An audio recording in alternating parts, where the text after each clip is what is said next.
విస్తారంగా పంట రావాలి అని అంటే నా జీవితంలో నేను చేయాల్సిన పని అది విత్తుతున్నాను నా జీవితాన్ని అని అంటే నువ్వు సిద్ధపడాలి.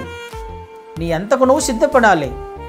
ఏమని సిద్ధపడాలి? అవమానపరచబడడానికి సిద్ధపడాలి, నిందించబడడానికి సిద్ధపడాలి. నేను నేను నేను అని అనుకుంటున్నానే, ఈ నేను పగిలిపోవడానికి సిద్ధపడాలి. పగిలిపోతున్నప్పుడు బాధను భరించడానికి సిద్ధపడాలి. ఎదుటివారు మనల్ని నిందించవచ్చు, అవమానించవచ్చు, హేళన చేయొచ్చు, ఏదైనా జరగవచ్చు. క్రీస్తువారు అలా తనను తాను విత్తుకోకపోతే నేను పరలోక రాజ్యంలో చేరి ఉండేవాళ్ళమా?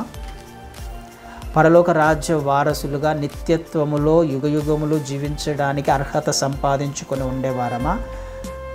కాదు కండి. ఒకవేళ ఆయన అలా సిద్ధపడి ఉండకపోతే, ఆయన ద్వారా నేను చేర్చబడ్డాము. ఆయన ద్వారా అనేక మంది వేరువేరు ప్రాంతాల్లో ఉన్నవారు, వేరువేరు భాషలు మాట్లాడేవారు, ఏ భేదము లేకుండా అందరూ కూడా ఆయన పరలోక రాజ్యంలో చేర్చబడుతున్నప్పుడు ఆకాశ పక్షులు అంటే ఆకాశం కింద ఉన్న సకల జాతి మనుషులందరూ కూడా ఆ చెట్టు నీడకు రావడానికి ఇష్టపడుతున్నారు ఆయన ద్వారా. ఇప్పుడు నీ ద్వారా నా ద్వారా కూడా నా చుట్టుపక్కల ఉన్నవారు, నా కుటుంబంలో ఉన్నవారు ఆయన చెట్టు నీడకు రావాలి. ఆయన చెట్టు నీడకు రావాలి అని అంటే మనం చేయాల్సిన పనులు ఉన్నాయి. తగ్గించుకోవడము, విధేయత చూపించడము, అవమానించబడము, నిందించబడము, సహించడము.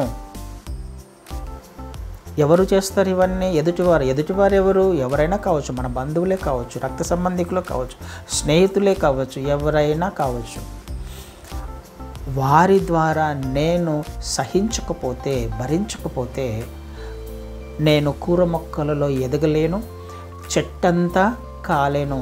నా ఆత్మీయ జీవితం ద్వారా నా కుటుంబంలో ఉన్నవారు, నా బంధువులు, నా దగ్గరకు లేకపోతే దేవుని రాజ్యంలో చేర్చబడలేరు.